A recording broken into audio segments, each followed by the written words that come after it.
আমেরিকার প্রতি ইঙ্গিত করে সেতুমন্ত্রী ওবায়দুল কাদের বলেছেন, সরকারকে যারা চাপ দেবে তারা নিজেরাই যথেষ্ট চাপে রয়েছে। শুক্রবার ধানমন্ডিতে আওয়ামী লীগের রাজনৈতিক কার্যালয়ে এক সংবাদ সম্মেলনে একথা বলেন তিনি। সেতুমন্ত্রী বলেন, আরব বসন্তের প্রভাব আমেরিকায় পড়তে শুরু করেছে।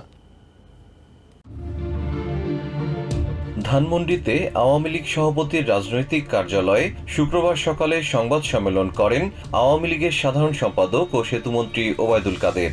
এ সময় অভ্যন্তরীণ ও আন্তর্জাতিক বিভিন্ন ইস্যুতে কথা বলেন ওবায়দুল কাদের। এ সময় আমেরিকাকে ইঙ্গিত করে কাদের বলেন, বিগত জাতীয় নির্বাচনের আগে একটি দেশ নিষেধাজ্ঞা দেওয়ার হুমকি দিয়েছিল, তবে এখন তারা নিজেরাই চাপে আছে। যারা চাপ দেবেন তারা নিজেরাও চাপে আছে, তারা নিজেরাও যথেষ্ট চাপে আছে, কারণ আরব বসন্তের স্পর্শ আটলান্টিকের ওপারে গিয়েও লেগেছে।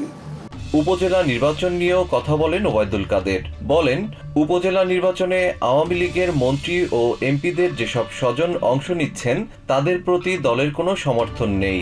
উপজেলা নির্বাচনে প্রভাব বিস্তার করা যাবে না বলেও হুঁশিয়ারি দেন তিনি।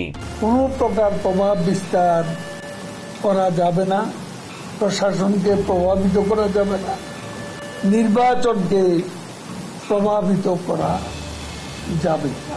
বর্তমানে বিশ্বে সংকট চলছে উল্লেখ করে কাদের বলেন, বিশ্ব সংকটের প্রভাব থেকে বাংলাদেশের জনগণকে পরিত্রাণ দিতে কিছু বাস্তবমুখী কর্মসূচি নেয়ার পরিকল্পনা করছে সরকার। উন্নয়নের ধারা অব্যাহত রাখতে ও বেকার সমস্যা দূরীকরণে সরকার কাজ করছে বলেও জানান তিনি। এছাড়া বিএনপির রাজনৈতিক কর্মসূচি প্রসঙ্গে ওবায়দুল কাদের বলেন, বিএনপি কথা ও বিবৃতি সর্বস্ব রাজনীতি করছে, তাদের প্রতি জনগণের আর আগ্রহ নেই। GM Shihab, TVN 24 news desk.